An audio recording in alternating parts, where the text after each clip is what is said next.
Welcome back to Modern Ancestral Mamas.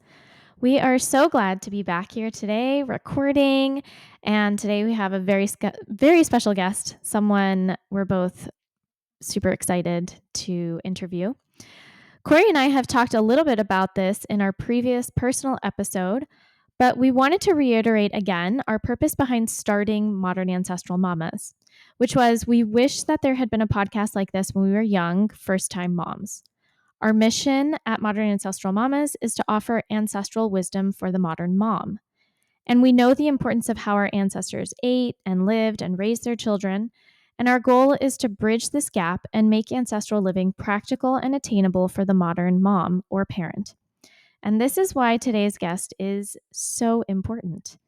In our opinion, she is the modern day Weston A. Price, traveling all over the world and actually living and studying the few traditional cultures that are still present in today's world. She was a presenter at the Wise Traditions Conference in Kansas City last October, and Corey and I knew that we had to have her on the show.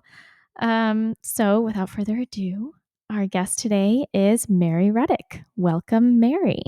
Thank you so much for having me. I loved meeting you at the conference, and I'm so excited to talk about all of these topics today. Yeah, this is so exciting. We were chit-chatting before we pushed record, and the things that we have that we want to talk about, the list just kept growing. So we may have to make this a two-parter at some point. We may have to get you back on to talk about some other things too. But let me give this really short bio so we can move on with the show.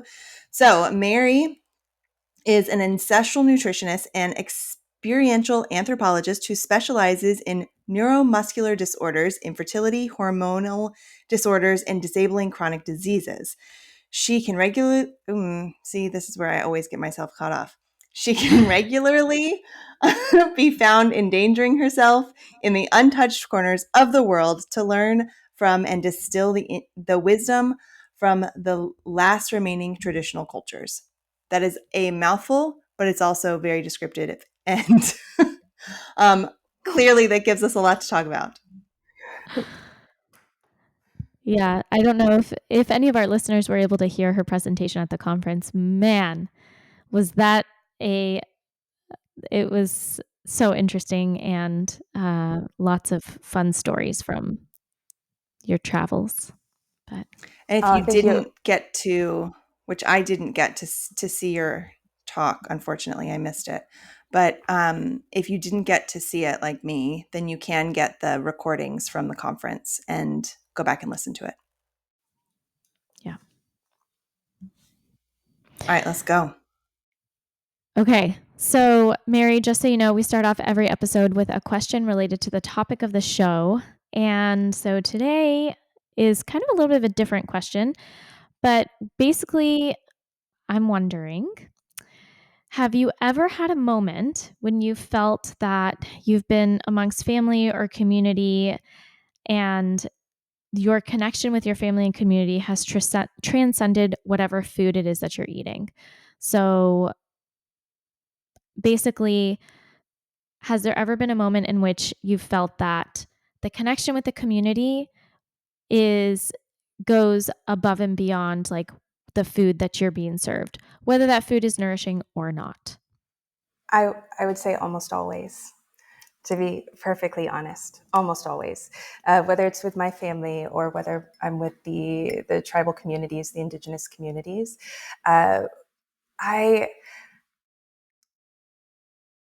There's a different way that you digest when you're with people and when you feel safe and when there's eye contact and hugs and there's the familiar smells and the factors of fire and earth and all those things together. So, and I realize that's an unusual answer, but I really, one of the gifts of going through the illness when I was younger that I got was a real presence. And so when I'm with someone, I tend to really be with someone, and I don't tend to think about the food.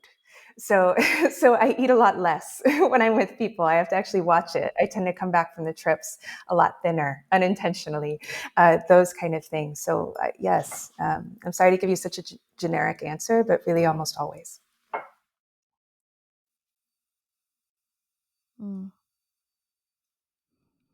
Do you want to answer, Corey?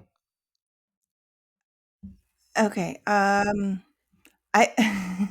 I mean, I kind of feel the same way. I think that almost always, especially in times of, family meals, like I can think of at my grandparents' houses and um, places where I'm just surrounded by people that I really do love and really do connect with. I can very much remember times of just, the food was great, but it was not, it's not the important part. And I think that that's what we try and do in our house too. Um, and it took me a long time to get there because there was a lot of time where I was very stressed out about what my kids were eating. But once I was able to kind of let go of that, the and focus on having a peaceful and joyful mealtime, everybody, things were just better in our home almost almost all, like, the whole day rather than even just the meal times.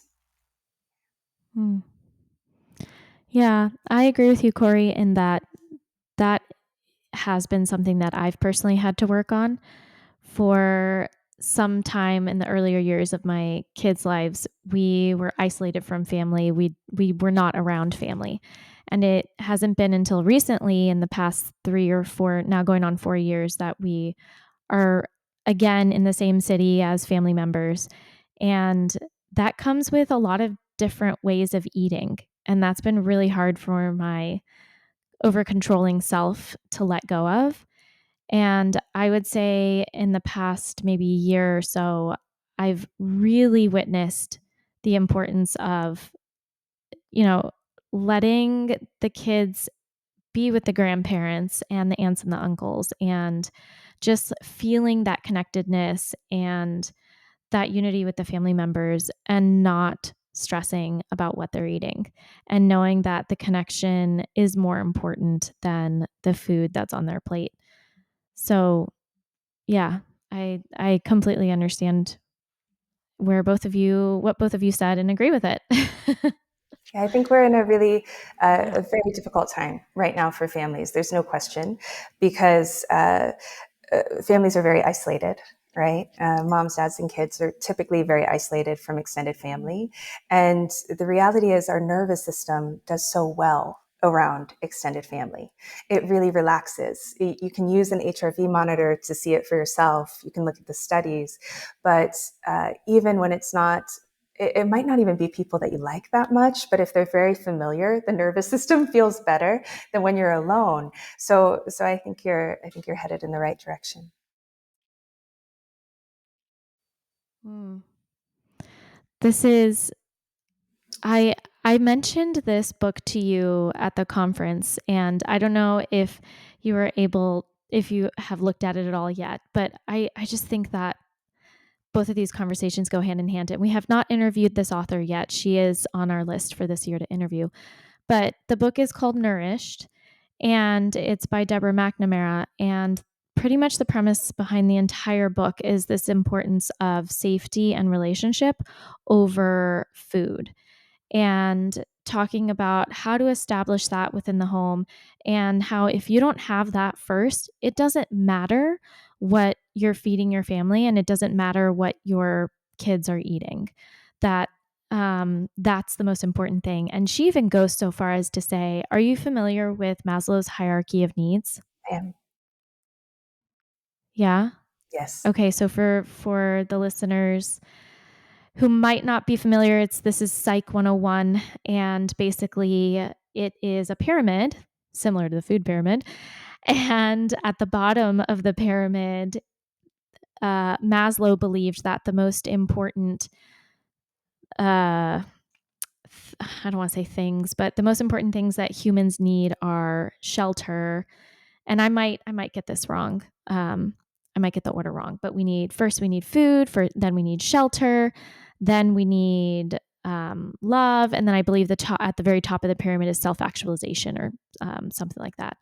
And so she goes on to say that she thinks the pyramid needs to be flipped, and that what we need first is relationship, and the last thing that we need is food and shelter, Yeah. which is very, very bizarre for any traditional, I guess, psychologists out there and things like that. It's forward thinking to I would say, no, first we need relationships and connection. I would fully agree with that. Fully. Um, it's imperative. And it's even more so imperative today with all of us living in our own rooms and in our own worlds. But it's really quite imperative. Yeah. Anyway, I just went on a tangent there. We need to. Okay, so Mary, can you give us a little bit of your background? You know, the work that you're doing, your previous health struggles. I know you mentioned that, just so we can have a little bit of a baseline to go off of with your story. Sure. So I'm a neuromuscular specialist in nutrition, the microbiome. I specialize in ancestral diets. So my private practice was closed for the last 4 years. I actually just opened it because I miss it. I miss that connection, actually, what we're talking about. But I've been working on about 16 other projects. So I've been out in the field for about 7 years, researching with Indigenous societies that really have truly not been colonized. So they have not been touched by modernization, and they do not have any of the health issues we have. They all eat differently. They all have different lifestyles, but they have threads in common.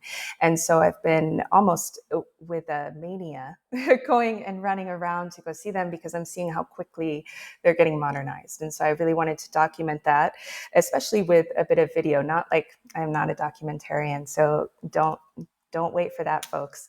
But just so that it's in records, because if people saw what I've seen and the normal, exceptional health that they have compared to what we accept as health, people would be blown away, actually.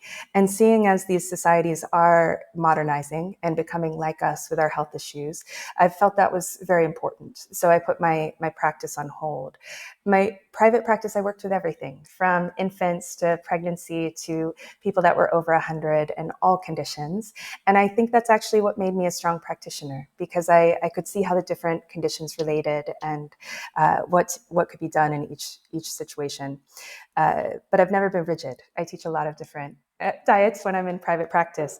So that's part of it. And then I do writing, I do medical writing and research, and I have a foundation. I do a lot of different things, really. What is your foundation? Oh, it's called cowsforkids.com. It's really a project, but I am transitioning it into a foundation. It was an effort when during COVID, I noticed that a lot of nonprofits were coming in to the indigenous regions and bringing things like cell phones and things like this. They were modernizing much faster. And I wanted a way to help the communities protect their knowledge and their wisdom and their health.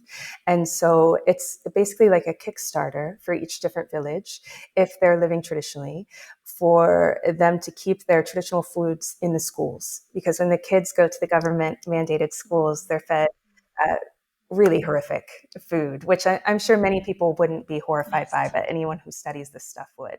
And so I know from what I've seen that, or I can project that that generation is going to have very different health. And so I wanted a way to bring those traditional foods into the schools so that the kids were not impacted and they could have the same kind of health as their parents. Because these are traditional societies, they're all self-sustaining. So it's really not a charity. It's really just getting cattle, if they're doing that diet or this, and then those animals have babies and it's self-sustaining. But it's something to get it started, because in so many of these communities, the animals are their source of money. And so a family is not going to just like donate cattle to a school or anything else. That's their savings. And so it gets it started, and then they perpetuate. So that's what that project is. Hmm. Very interesting. Okay, so why did you start doing what you're doing? Oh, by accident. Aside from, Yeah, it was by yeah. accident, really.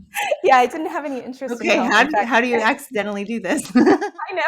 I know. Health was the only class I didn't like growing up, actually.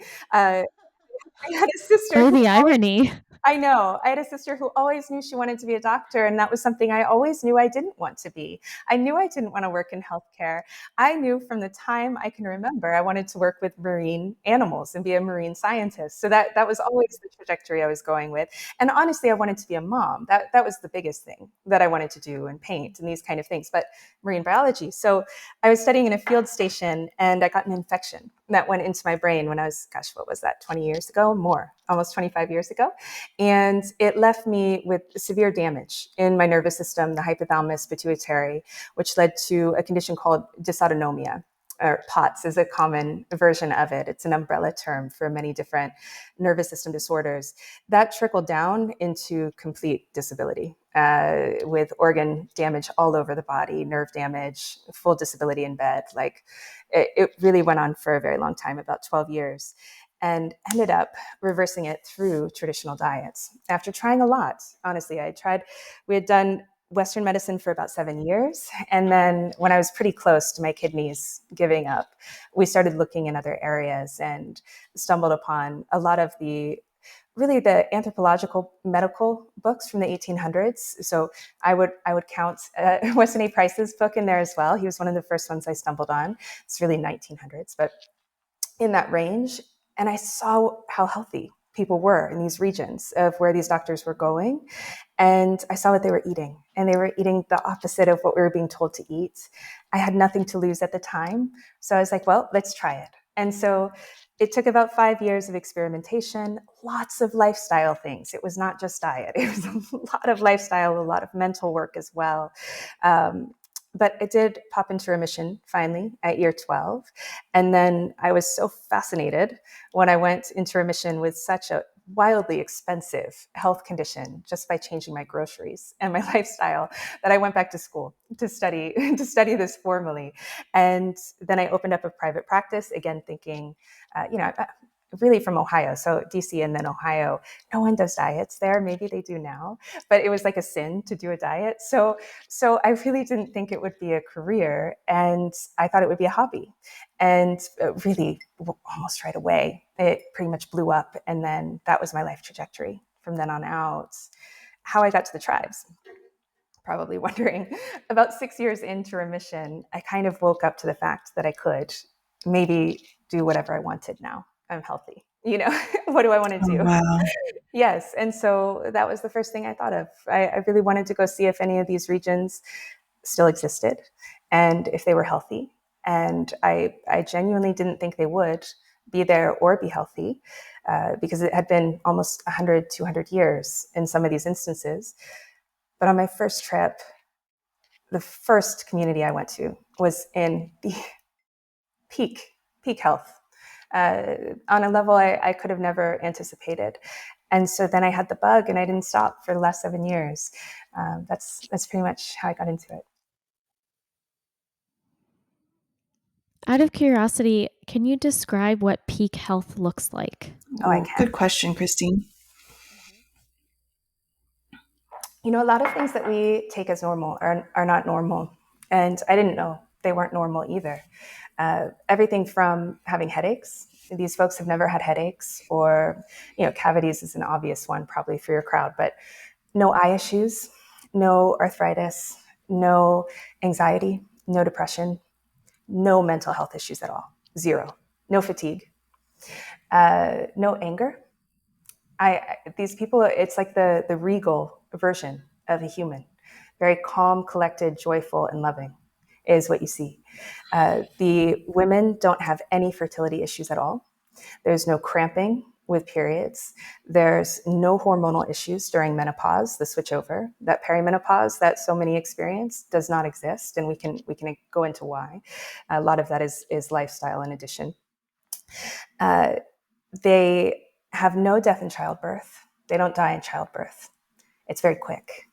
Childbirth is very easy, and they can have children into late years. So some of the communities I go to, nearly like late 50s is when they stop having children, and they don't have a lot. Wow. So yeah, I know, I was blown away by that too.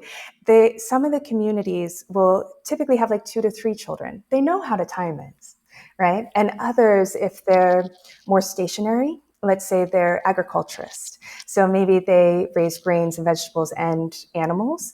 They typically are the ones that have very large families, like 16 children, right? Eight Okay, plus. so like nomads or people who are living nomadically are not having lots of children.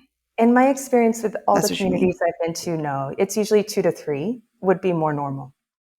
Interesting. Mm-hmm. Yeah, and the nomads aren't what I I guess that expected makes sense either. if you're trying to Yeah, pack everybody up. exactly. Yeah, hunter gatherers I as mean, just well. taking a road trip is hard Yeah. enough. Yeah, you end up leaving 1 or 2 or 3 or 4 behind. Exactly.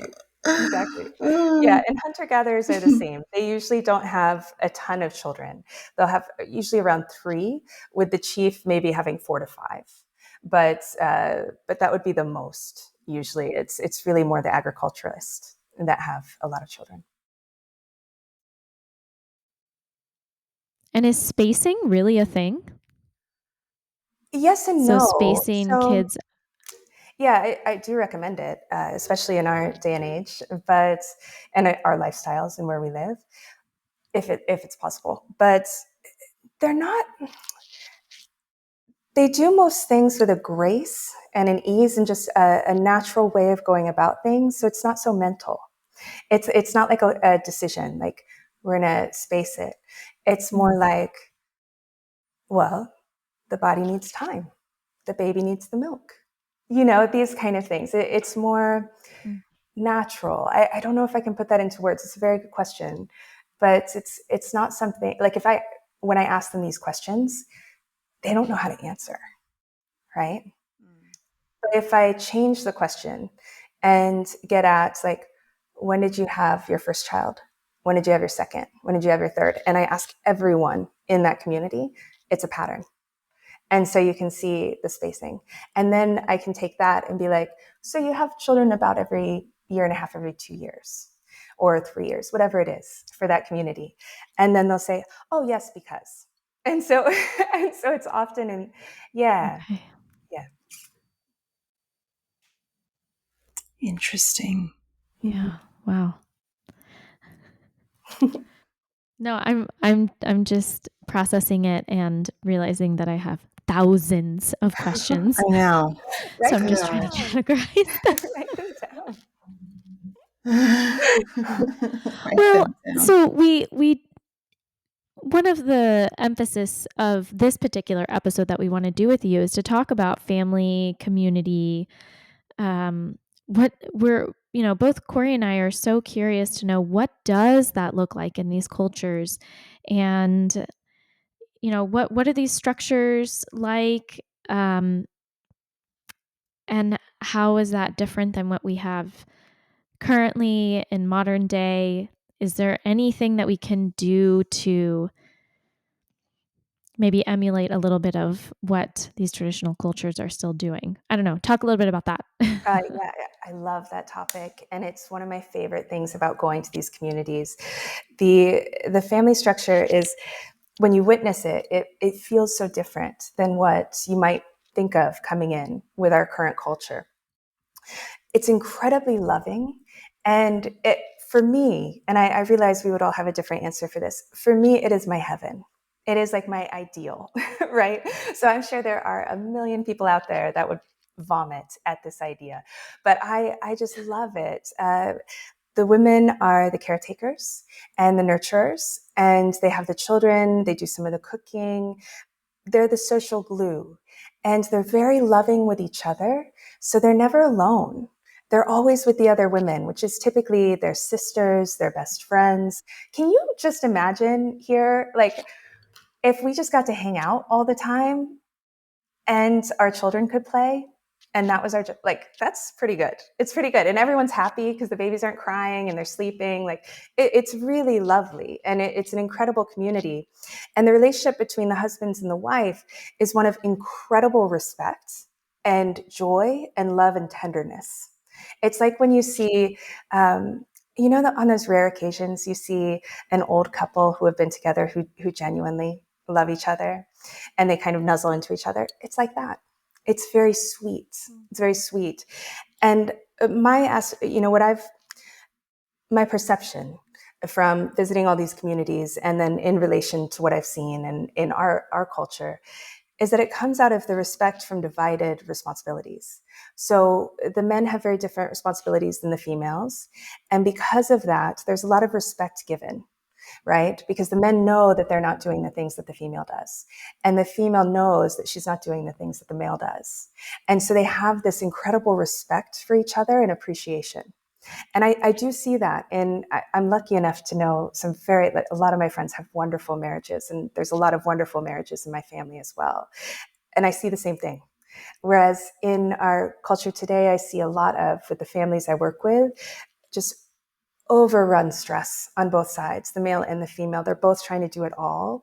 There's not a real division of labor. So for a lot of people, uh, they come home and they see dishes and they're like, oh, the dishes aren't done. I have to do the dishes. But there's not like a clear role as to who's doing the dishes and who's not.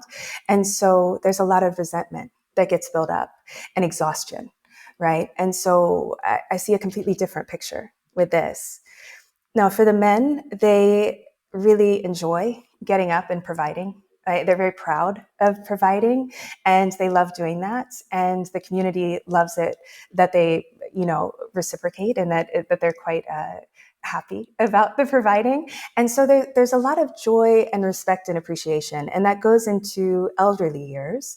Because as they age, I know one of the big questions I always get is, don't they die when they're 35? No, they do not, folks. They live longer than us. Typical is 100 to 120 is really very normal until modern foods are brought in.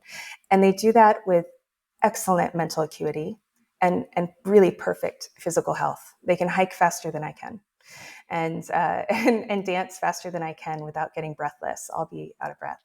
So they really respect the elders, because imagine you have someone, let's just take 80 or 90, who has been experiencing life for so long, so a lot of wisdom, and they have the mental sharpness to be able to distill that, right? And so there's just respect through the whole community.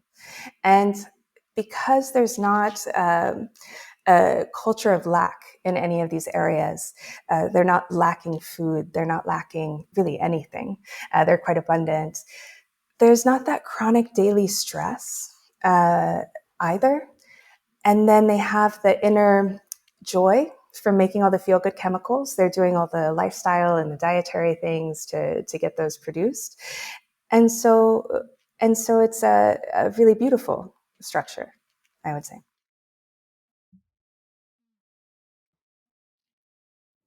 It does sound very much like a utopia. Yeah, that's how I feel that it is. It feels like that when I'm there. Like with the children, I can't even handle the children. They just want to giggle all the time and snuggle and be held. I mean, it's really quite precious. And I don't know what else it could be called other than utopia, because it seems to be what everyone is searching for in our culture. That connection, that love, that joy, and that purpose, right? In our society, everyone seems to be searching for a purpose outside of themselves. These people never ask that, right? They're never thinking like, what should I do? Should I go and do this job or that job? No, they don't think about it once Their in their purpose life. is it because their purpose is their community? Their purpose is serving one another, essentially? Yeah, you could definitely look at it that way. That is very possible. I think they're very present. They're just very present. And I don't know that they would say that their purpose is presence, but that seems to be what I've seen. Not in, something they have to cultivate and be intentional about, but that is kind of how they're living. Hmm. Oh, okay. I just need to ask a question about, because Western cultures are very egalitarian, and it seems to me like what you're saying is these cultures are not living in that sort of way, or is that not the case? Are they still do women and men hold the same value in the community, or are they because I'm not trying to say that just because people take on traditional gender roles means that they're not an egalitarian family Yeah. or community or something like that. But I'm just curious if there is, if the value of each other is equal. I would say it's kind of hard for our brains to conceptualize, to be Yeah, okay. really, That makes because sense. it really is, because we have these perceptions of the past and then we have our experience of the present, and we're real messed up and confused, right? And in these cultures, they just don't have any of that. There is no lack of value for any person in the community. Mm. Everyone is valued, everyone is respected, and everyone is considered. And so you could come from our viewpoint and say the men are in charge, but the men wouldn't say that, and the woman there wouldn't say that either. Uh, they're very equal in value, very, and really, I can't think of a single exception, but if I do, I'll let you know. It's not just with gender roles. They don't think individually, period. They don't think individually. So it doesn't matter if I'm with hunter gatherers or with agrarians or with nomads. They don't think individually. So if I bring a gift, immediately the first person I hand it to barely looks at it before they're dispersing it to everyone, right? Nothing is yours. And your value isn't yours. It's not like a separate individual, I get this and you get that. It doesn't exist. They think like a beehive, all together. Wow. Yeah. Yeah. You mentioned something about our perceptions, Yes. and I hate that I have to ask this, but I am curious because Western civilization has there is some belief that these indigenous cultures struggle with things like domestic violence and sexual abuse and things like that. And I'm just wondering, is that a reality at all? And if it's not, then are we seeing it in some of these separated indigenous cultures that are having some form of modernization infiltrated into it, and so that's what's creating that? That is And exactly I it. can think of Yeah. okay, yeah, No, that's go very ahead. interesting. No, I mean, I'm just thinking an example in my own background. So my mother is from Ecuador, and there are still some indigenous cultures there, and from her own experience, what she's told me is domestic violence is rampant, and so she thinks, well, that means she just thinks, is it possible that all cultures are like this kind of thing? Yes. um and so that's what I was really curious about. So But there are definitely indigenous cultures still living traditionally in Ecuador, and there's quite a few actually that I can think of just off the top of my head. In my experience, I haven't seen a single ounce of it. Not not an ounce, not even a hint. None. Where I see it is when modernization has come in, especially belief systems have come in along with that. And so where they used to get their regality and their healthy pride and trust in themselves, they lose that. And along with that, they start changing their diet, which changes their blood sugar. They get the alcoholism, these kind of things. That's when everything comes in. It can come in very, very quickly in the first 2 generations, usually. Some places, like with the Batwa, it took 6. So it really depends on how strong their microbiome is and some other factors. But for instance, when I'm with the Inuit up in Greenland, the ones that live traditionally, imagine how proud they must be of themselves. We think of it as a very hard life. They don't think of it as hard, but they are proud of overcoming the challenges. Like dragging a walrus out of the ocean on thin ice is wildly dangerous and difficult and takes incredible skill, right? So when they come home, they are proud to provide that to the community. They're very proud. Now, we come up there and we say, it's not healthy to eat meat, and these animals are going endangered, and these need to stop. And also, you have to live in these houses, which happened to them. The Danish made it illegal to live in their traditional homes. They made it illegal to use the dog sleds, so now they have to use snowmobiles. So now they have to come up with a source of money, which they've never used. But they're not allowed to use their trade. They can't do the hunting or selling the fur. And so it puts them in a position where they don't have value to bring to a society that is telling them that they have no value.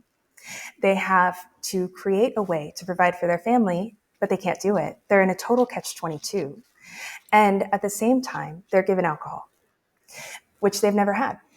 And so it's like a perfect storm. And that's where you get immense suicides. I mean, the male and the teenage male suicide rate in Greenland is so tragic and unfortunately very common whenever this happens.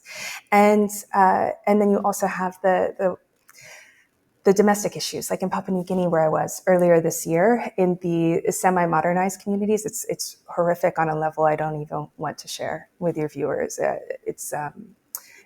It's hard not to see it once you hear it. So that absolutely does happen, but I haven't seen even a hint of that in these places. There's just no animosity, honestly.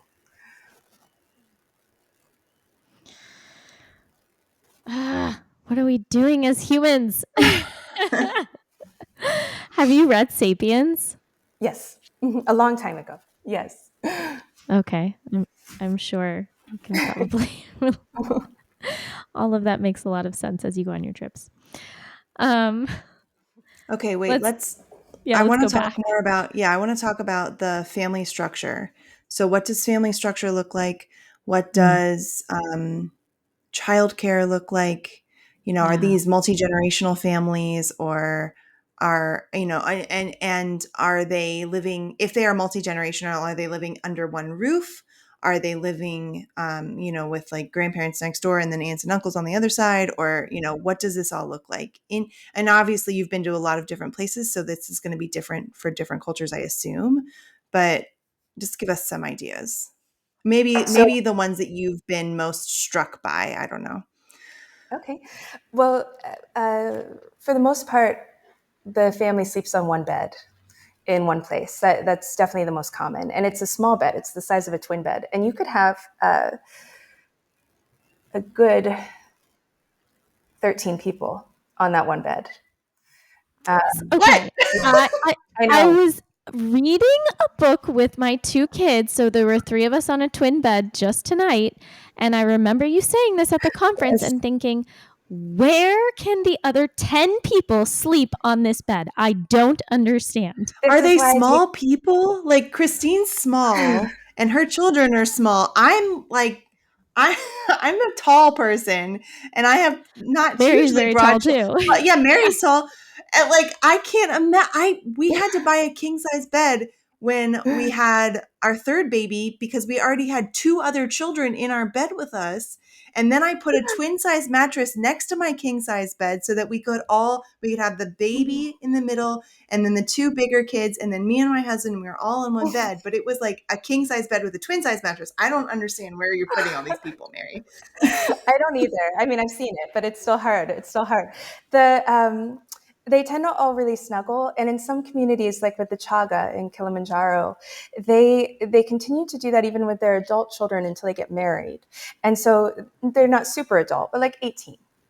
Something like that. So everyone's kind of piled on. There are some communities, and it's not uncommon. I'd have to look at my notes to see the exact percentage, but I would guess about 35% of the communities, either the dad, sleeps separately by the door to protect the family, or he sleeps with the Mm. wife and the youngest children. That does happen. But it's far more common to have a big pile of everyone, and sometimes the animals too. Like when I was with the Sami up north, the dogs will sleep with them as well under the fur, especially in the winter, definitely. Which you would want more dogs. You would want more warmth. It's beyond cold there. So yeah, that's the normal structure. Now, even in communities where they have multiple dwellings, like let's take in the Kazakh eagle hunters, for example. Usually each family will have about 3 yurts, gurs, or tents, depending on where you're from. And one is typically for making dairy, making cheese and different products. One is for more cooking, and then one is for more sleeping. And in that one, typically what I've seen, and I don't know if this is traditional before, but this is certainly what's going on now. The husband and wife sleep in one bed, and then the children have another bed. So that would be an exception, but it's really not common. And there's never an instance that I've seen where anyone sleeps by themselves. Anyone, ever. Wait, how are people making babies? No, they have great sex drives, really. And they just put the kids out. The kids are out and then they do their things and then the kids come back in. Yeah, it's, I think because, I'm uh, glad you asked that, Christine, because yeah, everybody is wondering it. I'm sure. I'm sure. I think because intercourse hasn't been demonized or made to be a sin or anything like that, or even like over sexualized with pornography and things like that, it's very natural for them, and it seems, in my mind, from what I've seen, a very healthy approach to it. They have a healthy interest. They don't seem to stray, and they seem to work it into the family life very well, really. I'm just picturing a whole bunch of adults spooning I each know. other. I know. I know, but the more we The learn thought that's about the going through my head. microbiome, the HRV, and the hormones, you can see why it's so important. It would really bond them with their oxytocin, which makes you really want to protect, right, and nurture. So it makes you much tighter as a community or as a family. It gives you a lot of feel-good chemicals, and it really relaxes your nervous system, right? So the children feel very, very safe, but so does everyone else. Everyone feels very, very safe and calm. In addition, you're sharing your microbiome. So let's say something really rough happened. There was a family member that got bitten by a deadly snake, and treated by their medicine. The microbiome would be shared by the rest of the family to this person. And so you can really see the purpose of this. And then in addition, they're all waking up and going to sleep at the same time, right? There's no like, I'm a night owl, I'm a morning person. That doesn't exist. So they're constantly in community, which constantly makes you feel safe, and it's a healthy community. There's not the abuse, the anger, the really difficult things that we deal with so much, and so they want to be together. They look forward to it. Okay, so I'm thinking there's I mean, I'm not even sure how to say this. When there's all of these, normal, what we would perceive as being normal, feelings of being touched out. If you know what I'm talking about. Like, I know when I've had, especially when I've had newborns, I Yes, have just been, um, there's so much physical time with that newborn that I don't want anybody else around me. yes, Does that exist? Is that maybe yeah. wrapped up into that 40 days thing that some cultures have after birth? Um, I'm like, I cannot imagine sleeping with that many people. I'm like getting a little bit, my skin's crawling a little bit. Claustrophobic. Yeah, it's so different though because, and I know every family right now has its own unique structure in our culture, right? Every couple is kind of making their own rules and trying to figure it out, which Yeah. is stressful enough, right? But but for many many moms, they're either on their own at home, meaning like their partner is out working and they're home with the children, but they don't have the community. They don't have other moms around them. They don't have sisters and aunts and mothers, or they're working like the man, so they're burnout, right? And they were burnout going into the pregnancy, and Mm. and basically trying to be a superhuman, right? And so you get more of that with the damage to the oxytocin system, which can happen.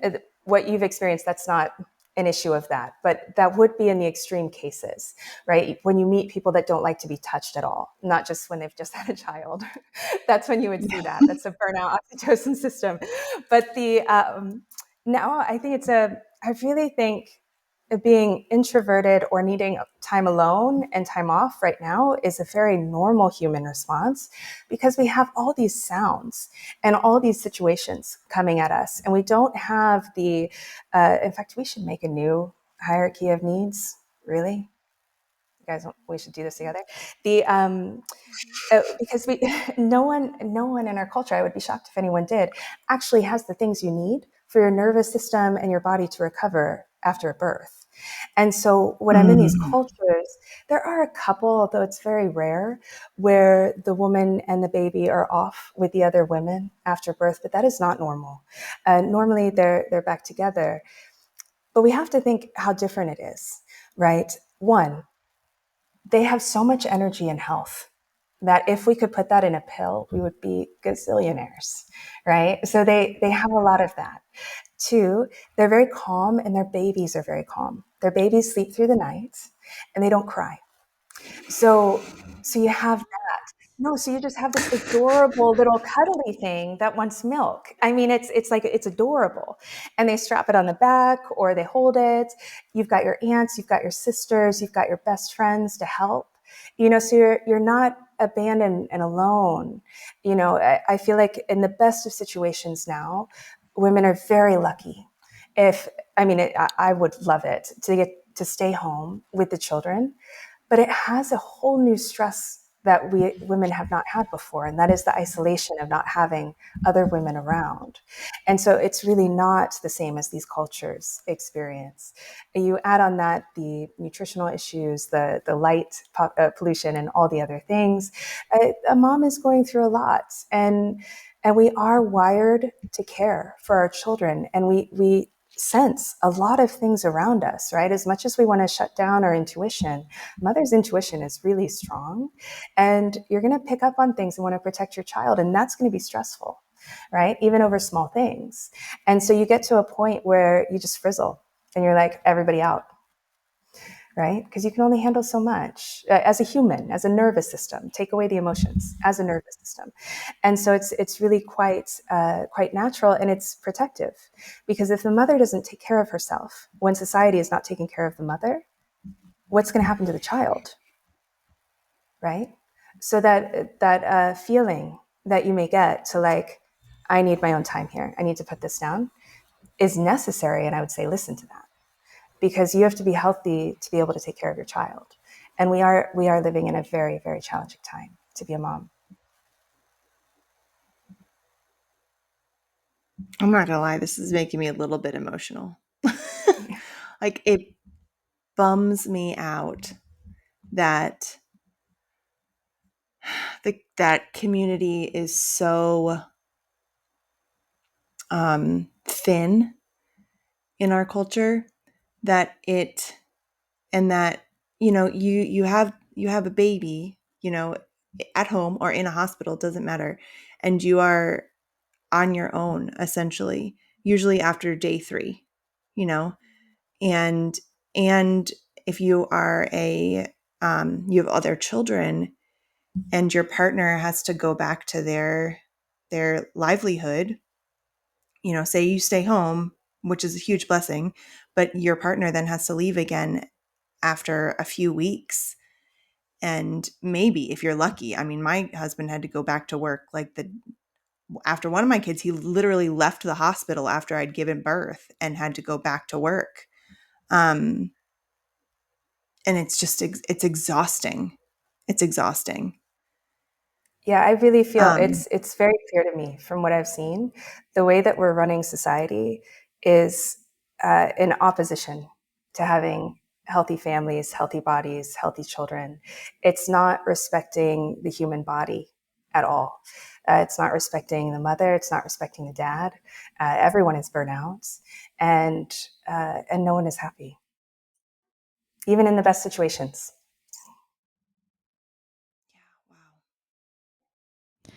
yeah, wow. This is probably obvious now that we're having this conversation, but I'm sure that's why the rate of postpartum depression is so high. Oh, yes. Yeah. I think a combination of extreme underlying nutritional deficiencies, because the mom will give the baby what the baby needs. There's no question about that. And alongside the Women, both women and men. So I don't want to just say men are doing great. They're actually really not. But women's bodies are not designed for this society that we're running. It's the society is designed for men, and we're in it as women, but doing very masculine things, which really does affect us. And so by the time we go, it affects us scientifically and hormonally. I'm not talking from psychology. By the time we go in and we have a child, and we're giving birth, which is a major stress on the body. It's a healthy stress, one that we shouldn't even think about, but it is a big major stress right now because of all the other underlying stress that we're dealing with. The body just shuts down. There's no more reserve. You can't just make feel good chemicals out of nowhere and handle things out of nowhere. We really require each other. We have never been an isolated species. As much as we might like to be, we are a communal species. We really need each other. And the idea that we can go off and do our own things, we can, but there's a massive health cost to that. And it's society wide. You've mentioned a few times now about how our hormones are affected by our community around us. Can you expand on that a little bit? Yes. So our hormonal system is fascinating, and it is different than any other system that we have. It does not have a central location. So our circulatory system has the heart, the nervous system has the brain, right? And we all know that you can't just take that organ out and keep living. The hormonal system doesn't have anything like that. You may think, well, you may be at home thinking, well, the testes or, the, the ovaries, but we can take those out. And if we take those out, let's say, uh, uh, a trigger warning for anyone that doesn't want to talk about anatomy. Let's just put that out there. But okay, so let's say we take the testes out. Anatomy is not bad words, people. Okay, yes, yes. So we take the testes out. A grown man has his testes removed, all right, and kept at a hospital for a month, all right, and then later has them put in, say, in the arm. His hormonal system will relink to those testes in his arm. We don't know how it works. It is fascinating. The uterus, the ovaries for women, the idea that you can have a hysterectomy and stop producing those hormones, it doesn't work. Other areas of the body start producing estrogen when you remove the ovaries. It's a very magical system, and it doesn't respond like other ones. So many are much more affected by diet, and of course hormones are too, but the hormones respond more to anything. They respond to lifestyle and interaction. And so we're seeing all these males with low testosterone, incredibly low. It's going down by a percentage every year for 70 years, right? We're seeing all of these couples that are sexless. We have teenagers that aren't even interested in sex or intercourse, which when in history has that ever been the case? And then we have women going through horrific perimenopause and menopause and terrible periods, and difficulty with pregnancy, and even getting pregnant is very difficult, right? Many of the countries I go to, they will pay couples to do IVF. That's how bad it's gotten around the world. And so we have all these hormonal issues. But what's not understood is, or we do actually know, but it's not known publicly, or even I would say most of the medical field isn't aware because it's in the research sciences. But the hormones respond by how we interact. So if you two and I were sitting in a kitchen or a room or even outside having the same conversation, our progesterone would balance. And our progesterone gives us grace. So you know how people get called Karens, women that are getting older that are just like done with it. They don't have progesterone. They're just lacking progesterone, and they're just calling what it is, right? And so so we would have a lot of progesterone. And traditionally, women always sat together. Even once the industrial era came in, there would still typically be at least once a week where you would get together with your girlfriends and do knitting or reading, something like that. And that is actually all it takes, once a week with a group of other females to balance that. Likewise, the way that we interact with our husbands really affects our hormones. And the way that that interaction goes can make us feel very happy, both of us, both male and female, in the relationship, and want to keep it going and have a great sex life. or it can lead to a lot of resentment and anger and burnout and health issues. And it's very much physical. It's about what you do physically and how you interact with each other. So the same things that I would do as a female, right? And this is as a born female. So that's what we're talking about here. As a born female, actions that I would take may really benefit me, and a born male could really hurt and cause issues. So in this current kind of post-feminine feminist era, we've kind of taken on this we can do it all, and both sexes are doing it, right? And the cost is on our quality of life, because hormones are our quality of life, and on our bonding and these kind of things. So to give you an example, if a man every single day has even 20 minutes to himself to go do something physical outside, his testosterone is going to be fabulous, fabulous. And testosterone is his statesman hormone, right? If you think of a statesman, it's calm, collected, and able to provide and help. It's not the violent hormone. Violence in men is caused by too much estrogen. So they get too much estrogen from doing traditionally female things, ironically, along with some dietary things.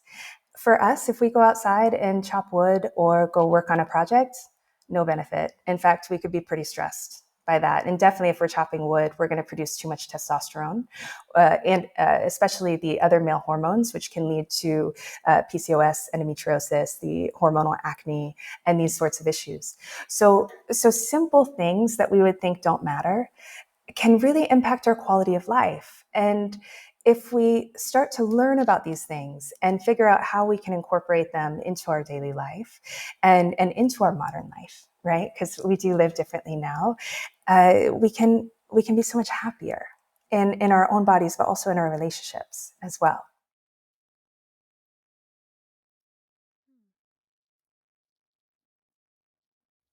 I'm letting that sink in.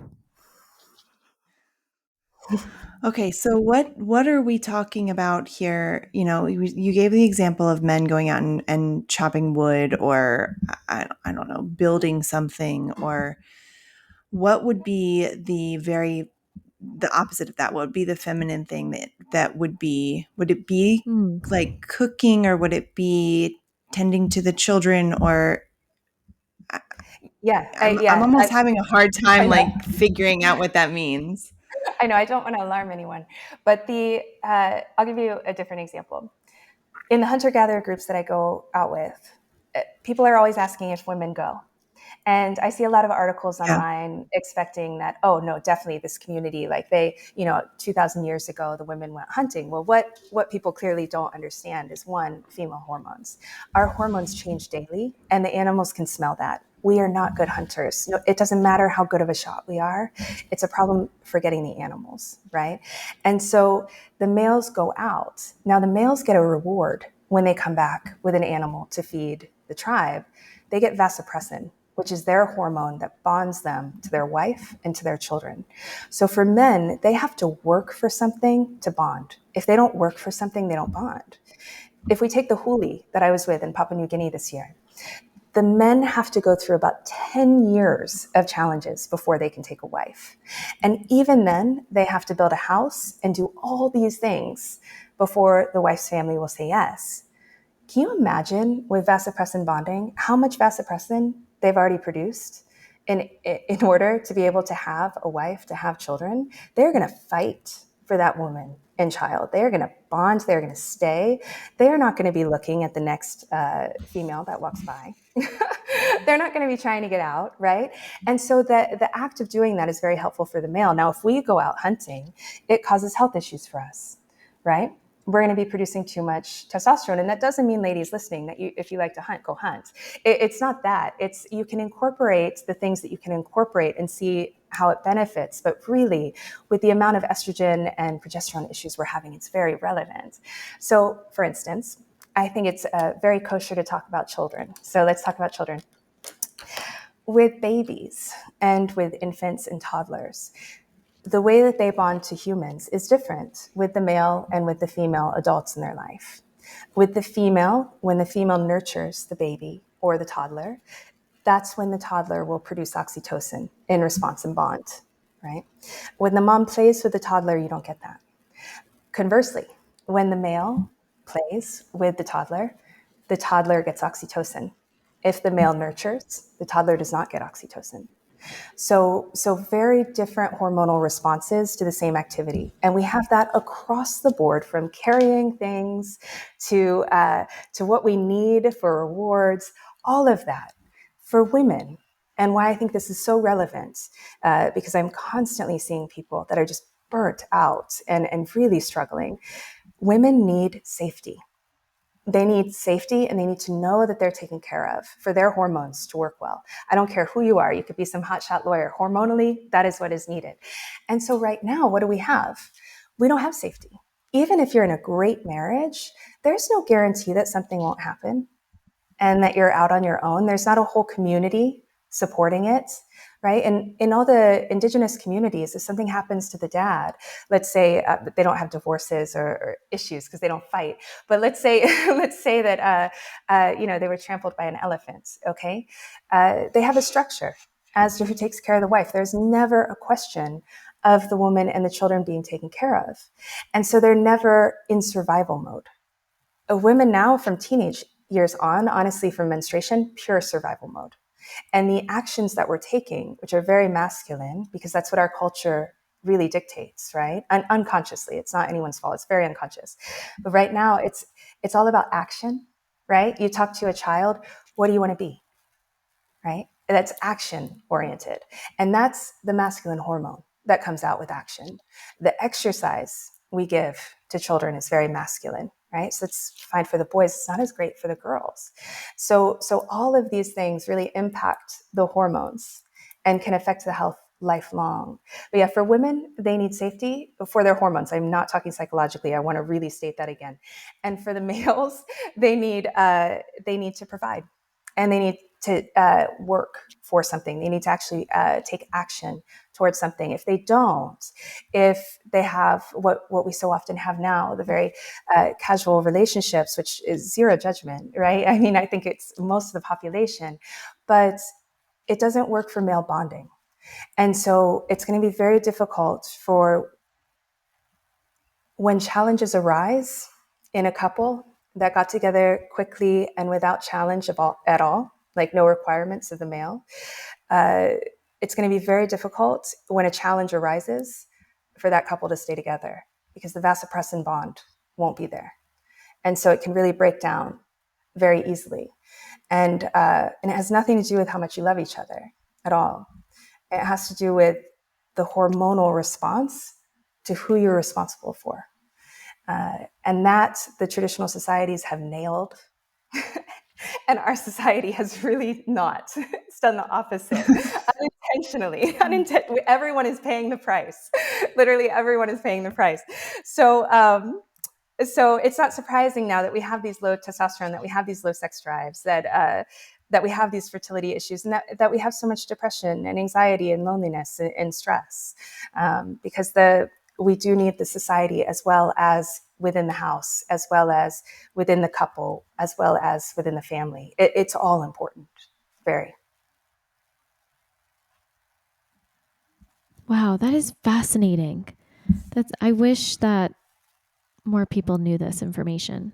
Me too. So, okay, we are moms or parents or caregivers listening right now.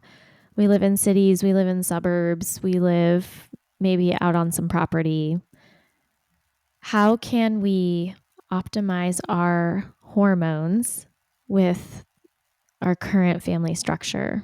What So do you the coolest thing Yeah, is what that do you it's think? actually very easy. It's actually very easy, and it's really fun. So it just takes asking for things and allowing things to happen that you would never do, right? So if you have boys in your family, make them do the hard labor. It doesn't matter that we can do it too, but really put them to work. It actually teaches them to do that for their future families. So if there's like a really hard physical thing, put them to work. If you need to carry a lot of things in from the house, have them do it. It doesn't matter that you can do it, right? Have them do it.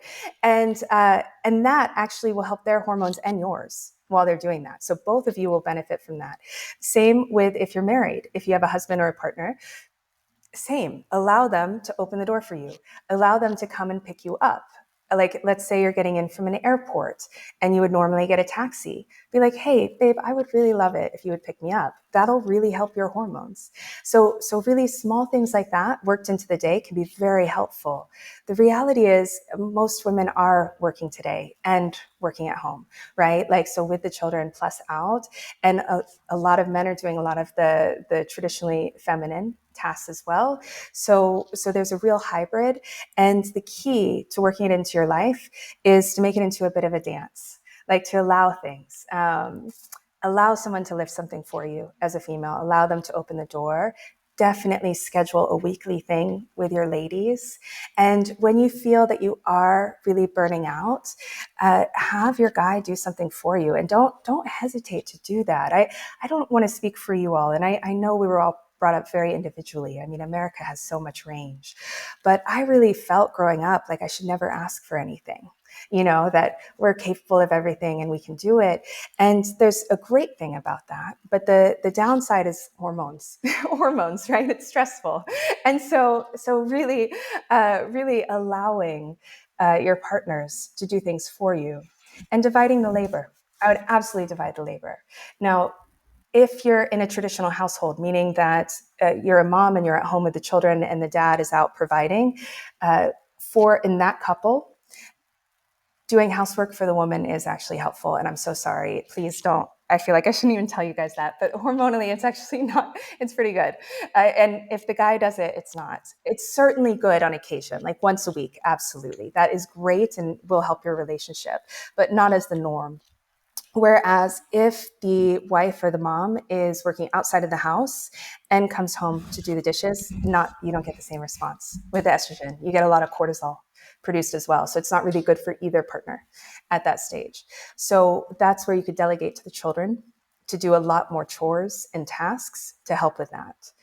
Then, if you have a very masculine field, so non-caretaking, right? The hormones for females tend to respond better to the caretaking field. So that's like nursing, healthcare, and anything to do with nurture, right?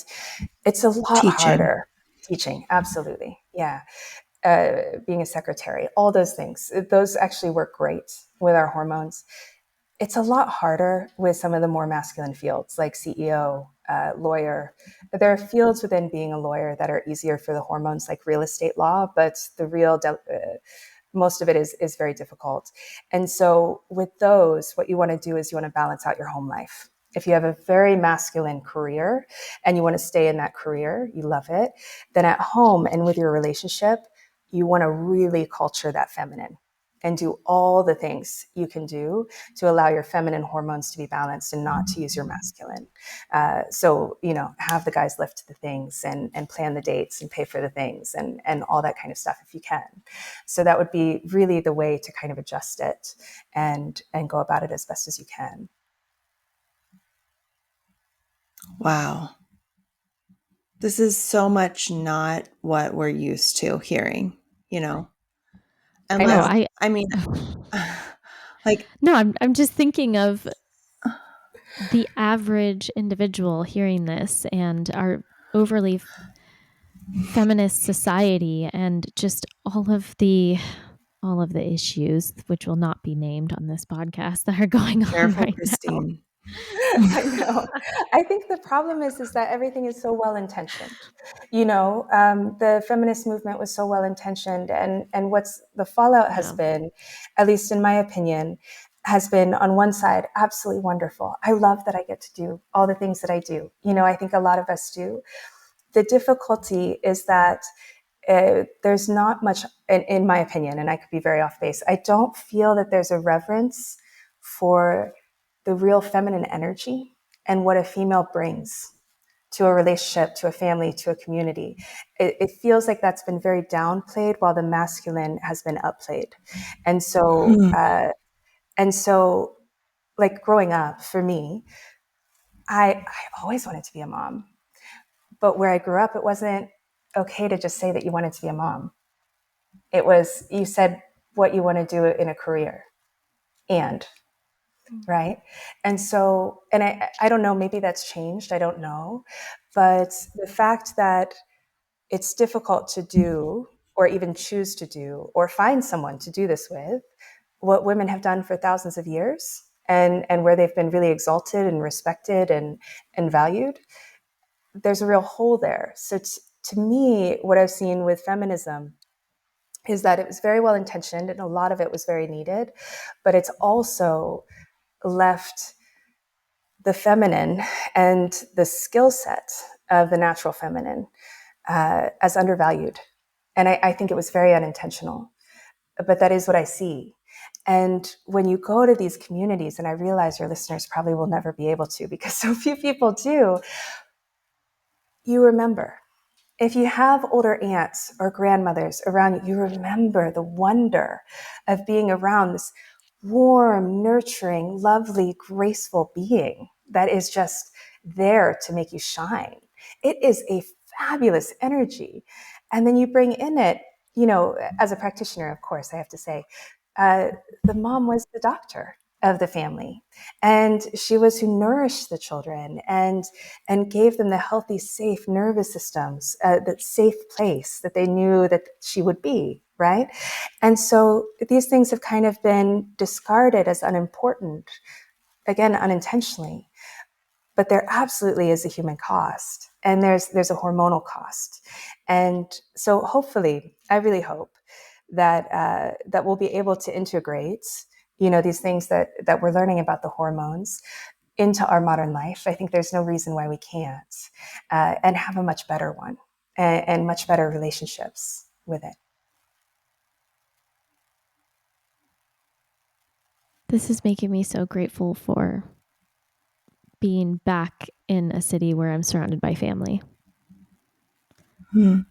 Wow. I mean, just today, my mother-in-law picked up my little one from his Montessori program and spent the whole afternoon with him, and then came and spent the afternoon with us.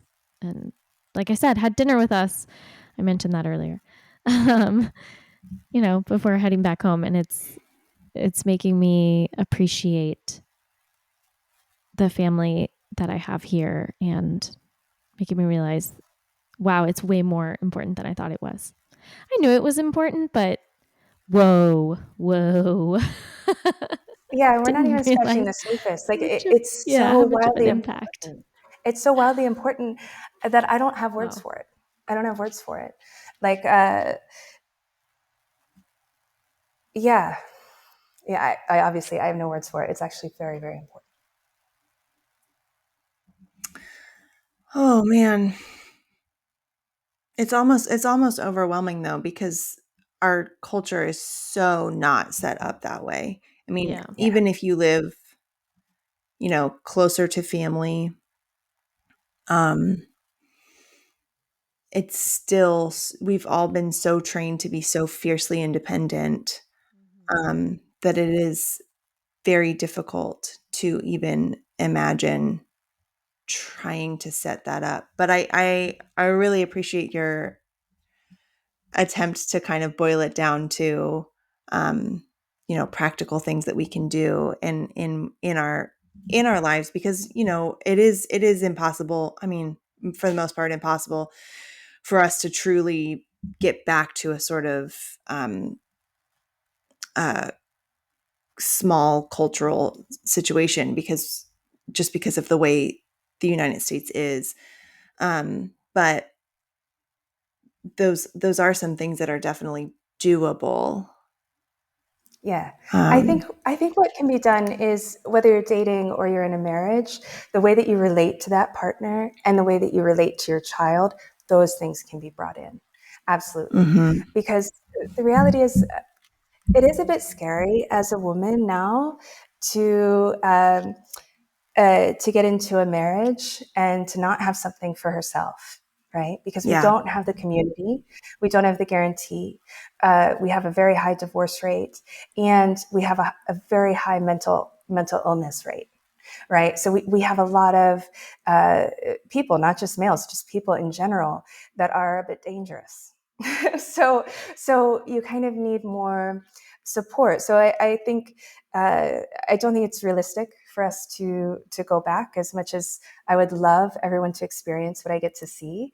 But I do think you can bring it into your relationships and work it so that the male feels like he's working for his family and providing in whatever way that means, right? It does not have to be financial. It could be a different way.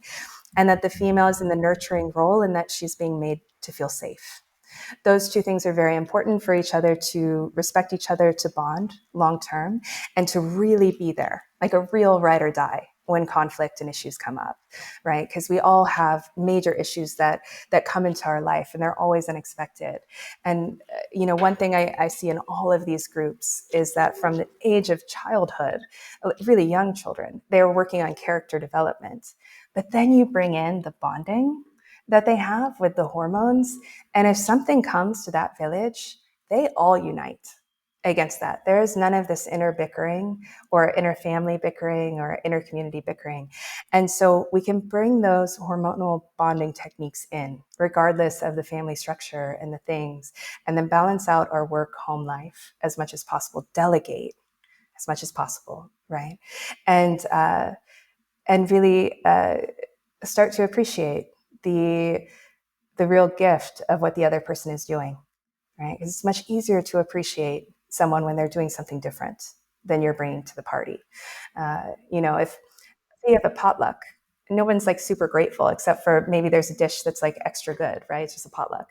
But if you're hosting and someone brings all the drinks and another person brings all the food, right? So you're just providing the place, and another person brings the flowers, very grateful, right? You can easily see how that saved you time and energy and all those things. So those are things that I think can really be brought in and utilized. And the idea that men actually do need a bit of time alone each day. Women absolutely need more camaraderie, no question. Um, and the differences in how the children relate and bond. Out of curiosity, are the children helping with household tasks or are they spending the majority of the day playing? Oh, they all help. So even like a 2-year-old will be cutting with a knife and doing things. They're very confident.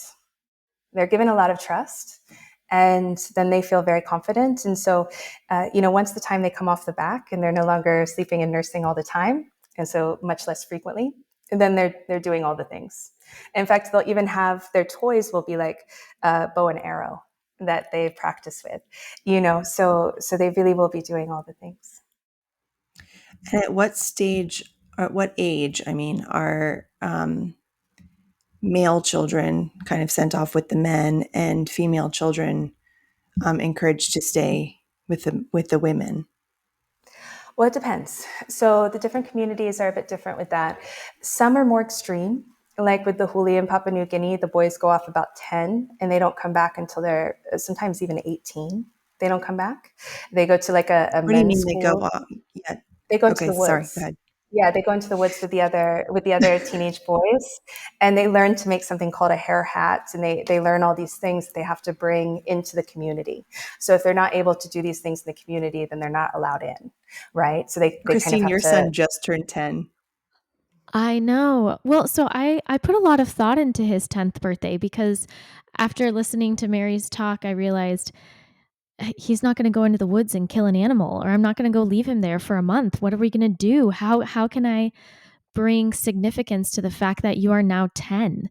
Yeah. And I mean, we're not we're not going to do any of these physical challenges. I couldn't think of any. Maybe if you want to give me a suggestion, I'll take it. But instead, I asked all of the men in the family to write a letter to him explaining what they thought being a man meant. I like Oh, that. that's really sweet. And I really like so that. then I put that in a book and, he'll have that going forward kind of thing. Okay, so you just But brought up something really important that I've never talked about. Uh, the men are the ones teaching the boys, not the women. So it is never the women or the wives nagging a man, ever, ever. By the time a man is getting married to a woman, she won't need to nag him because the elders have already beaten that out of him, whatever that would be. The elder And this men. Yeah, and they wouldn't accept anything else. So if they see it, they'll nip it in the bud. That what you just did was actually brilliant. That's really brilliant because people don't talk about like what it is to be something, right? You can't really be something without having a vision of it. So that's super important. They don't all have very difficult rites of passage, but they do all have rites of passage, definitely. And some are short. It might happen on a day. Uh, and others are longer. Like the Messiah is usually 3 years or 10, 3 to 10, depending on the person, and the Huli, those are longer ones. But I think anything that really calls a man to be as high as self is really good for boys, just like it is for women.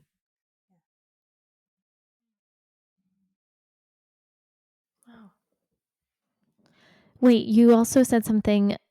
I was curious about breastfeeding actually, Yeah. because What's you your touched a question? little bit on the babies. Yeah, when they are no longer nursing constantly. Mhm. How, yeah, maybe we can transition over to what does birth look like? What We're about also at breastfeeding? like an I hour know. and I 20. know. I know. I know. So maybe this is the last thing. We can end it with Hold on, nursing. hold on. I think we're gonna have we have to, I'm so sorry, but we have to say what the girls are doing because You got we it. you said the boys and we do have to That's a good say point. yeah. Yeah. And That's a good we point. may have to, let's see how long this takes because And we we'll may just have cut to it stop after it. that. Yeah. Okay. Okay. Okay. I'll make it short because the women don't have to do as much. They don't have to do as much because their initiation is menstruation and motherhood, Hmm. right? When they get married, they change their name, they change their family, they change everything. So for the woman, it is menstruation and motherhood. There are very few exceptions to that rule. Like the Hammer tribe is one. They're amazing, but and that just happens on one day where the it sounds awful. I don't want to say it if I don't explain it well, so we'll skip it. But in general, that is their initiation, and that is what matures them. The women in these groups mature very quickly because they're helping with the children from very young ages, right? Everyone isn't so separate. So all of your neighbors would have children at the same time, and your kids at like 3 will start taking care of the infants too. So it's all shared and done. And so the women age a bit faster. And then the men take on the role of protection and responsibility. And for that, they have to really condition themselves for that. It obviously doesn't just happen, right? Look at our society. I mean, it just doesn't just happen from being born male. So the older males really teach those men how to become really good humans. And meanwhile, the girls are already going through that. So it's very, very different for the different sexes. Is there a menstruation ceremony or some form of a recognition once a woman enters into that stage? Absolutely. Yeah, it's a really happy Okay. event, and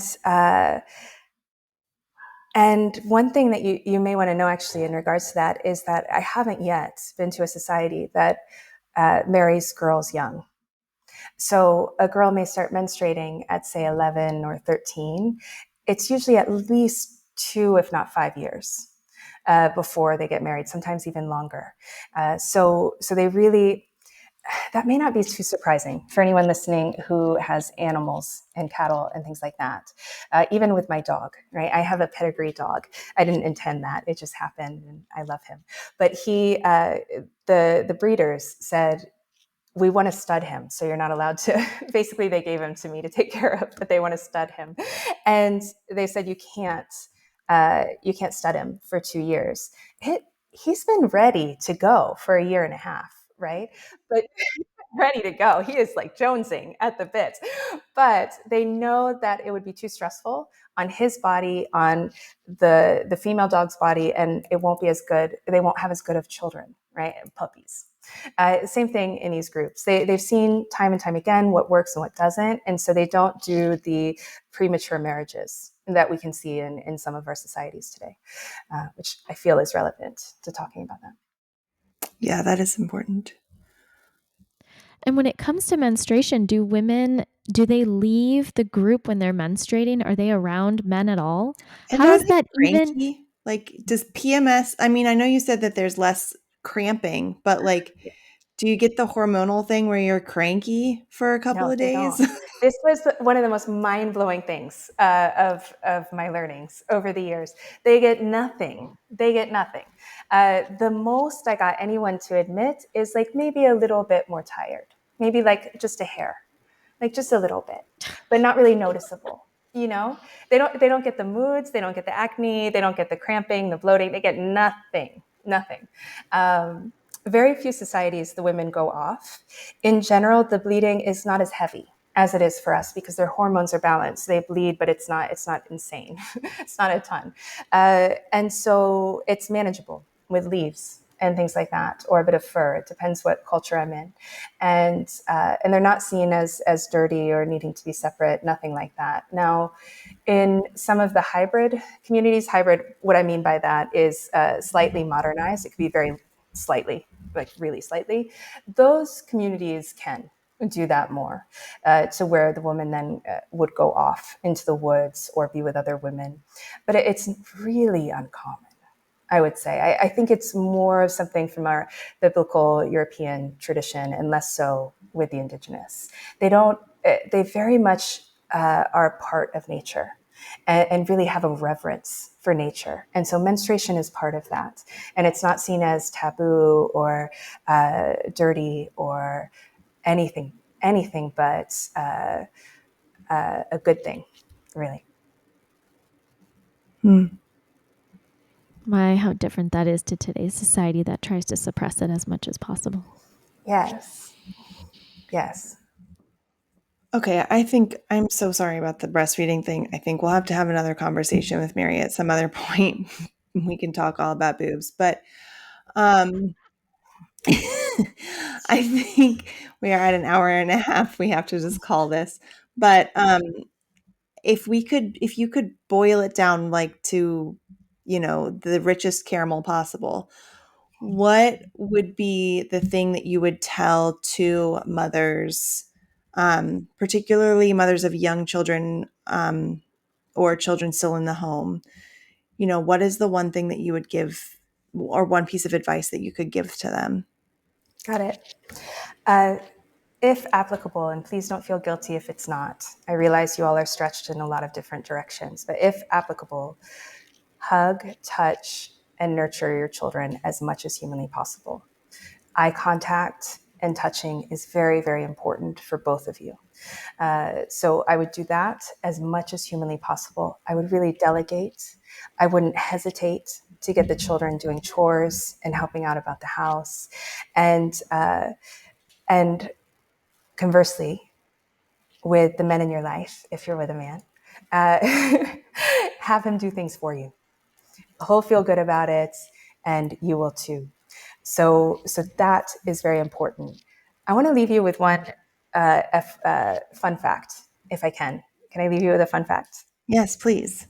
Okay, because I think it's really relevant, and it's not something I've talked about on any podcast. Just like everything else we've talked about, from carrying things to going outside alone to having, groups of females, whatever it is, very different on the different sexes. With this time in our life where there are so many different conflicts and couples are really having difficulty, individuals are having difficulty, many people go to therapy. Therapy works for women, does not work for men. I'm so sorry, everyone, but I think you all need to know this.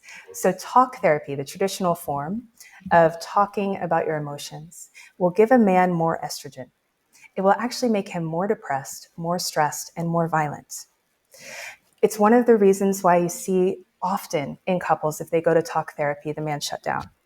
And if he doesn't shut down, he may become more feminine in his life. It's the estrogen coming out.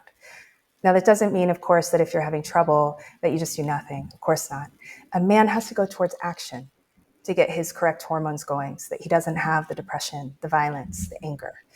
A woman, if we aren't heard and validated, we produce masculine hormones. That makes us very stressed, very angry, very burnt out. We must be heard and validated. And I think it's no surprise that when our kind of communities broke down 50 years ago in so many ways, to where there aren't a lot of people at home, there aren't a lot of women just talking, right? We got so into therapy. we do need to talk and be heard. For us, it balances our hormones, but do know it doesn't do the same thing for men.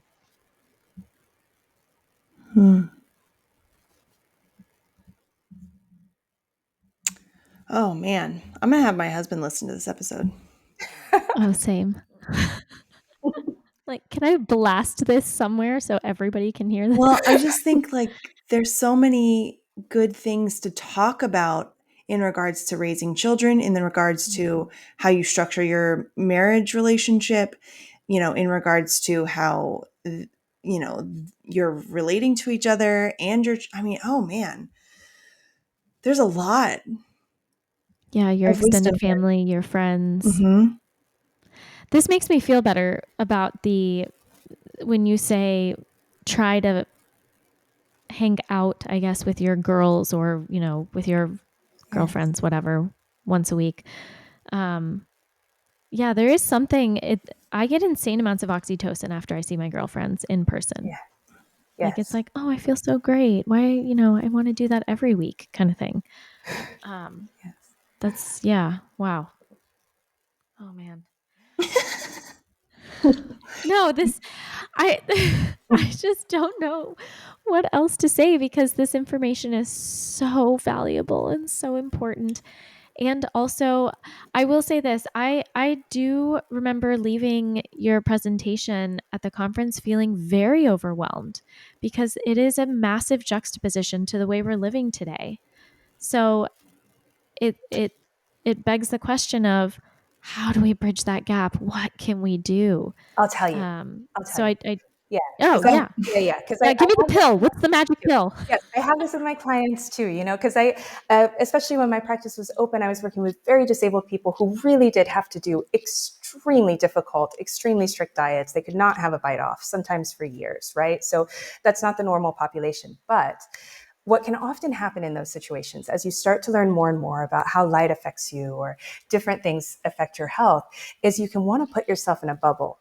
And that's not healthy. That does not that is not conducive to getting into remission or healing. So in a similar light, if we can use that metaphorically, what I tell them is it something that you can control, that you learned about? Yes, then you implement.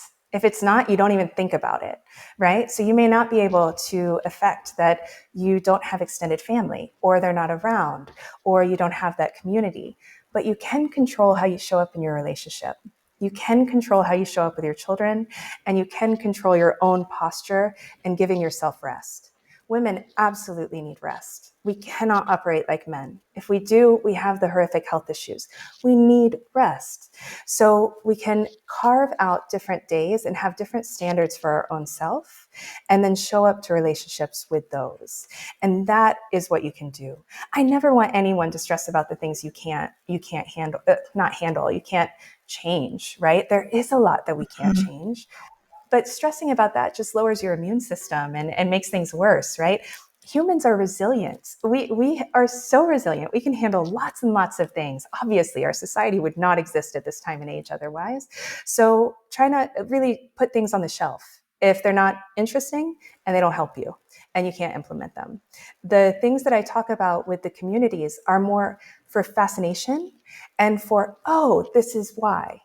I can see why this was the case, and maybe this is why we have some issues now, but it's certainly not ever to feel guilty or shameful or overwhelmed or like, oh my God, I have to do more. No, I want you doing less. I want you doing less, delegate, and have other people do things for you, right? So otherwise you can't bring that nice nurturing energy, right? So yeah, that would be my tip. Only bring in things you can and make it fun. Make it fun. Otherwise, don't do it. Beautiful. I think that's great. Good. Go ahead. Can I ask that Yeah. unless you were going to No, ask go something ahead. else? Okay, so where can our listeners find you? And you So, said you're taking clients, right? So maybe I talk Yes, a little yeah. literally, bit about. yeah, I literally opened my door today. Um, Oh, I, cool. yeah, it's just always been my favorite thing. I have all these things going, but it's really where my heart is. So I'm going back to it. So maryruddick.com is where you can find me. And that's where I kind of tie all my projects together and everything else. So when I have a new podcast or something, I'll put it on the page and all of that. And then Instagram and YouTube, if you just go for my name, Mary Ruddick, you'll find it. But I'm pretty easy to find, honestly. And I'm not online very much, at least not historically, because I've been in the Indigenous lands. But with opening up my practice, things are going to change. So I shouldn't be so hard to reach. Okay. Awesome. Wow. Thank you so much. Well, thank you for having me. Thank you for your time. Yes. Mary is in Australia, guys. So this was a fun endeavor trying to figure out time zones and stuff. I know you guys must be so tired. It's late for you all. So sorry. Yeah, no, definitely for Corey. Poor Corey's suffering the most. She's like, just stop talking, Christine. Yes. Oh, okay. But on that, okay. and I'm sorry, I know I could go for like 10 days on this. Women need to go to bed early. FYI. I know. See, I'm making Ryan listen to this. Our culture does not allow it, but if a woman can go to bed literally at 8, I know no one can.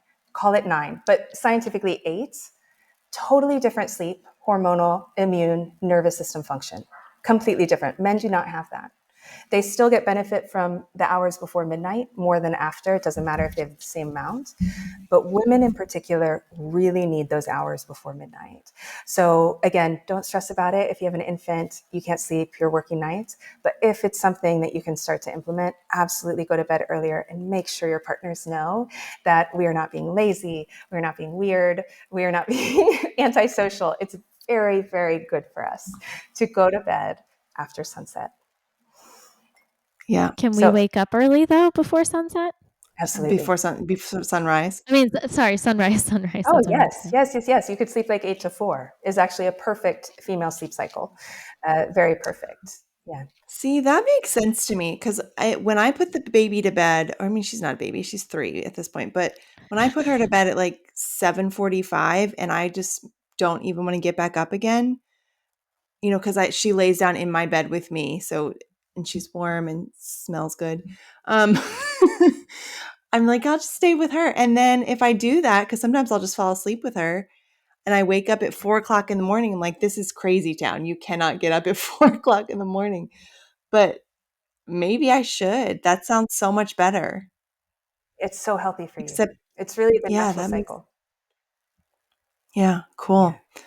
Yeah. Well, thanks again for having me, you all, and I hope you get a good night's sleep tonight. Thank you. Mary, I appreciate it so much. I really do. And hopefully we'll get you back on to talk about all the things we didn't talk about on this one. All the things. That sounds great. So many other questions. Cool. Well, everybody who's listening, thank you so much for listening and have a good night, morning, day, wherever you are. Oh, yeah. I'm going to say one thing.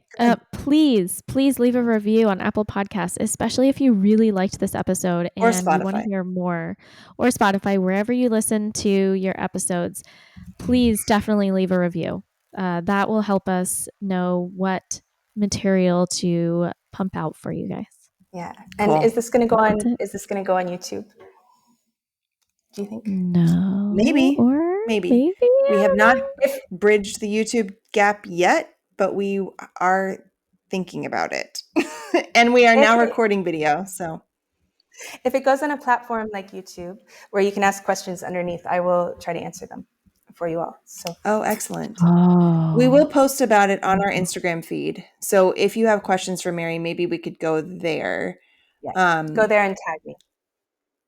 Good idea. Okay. Good idea. We'll do that. Okay. And we will try and get it on YouTube. That's one of those things I have to have my 12-year-old help me with.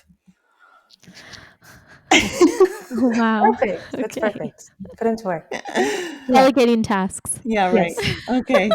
Excellent. Thank you so much, everybody. And good night. Yes.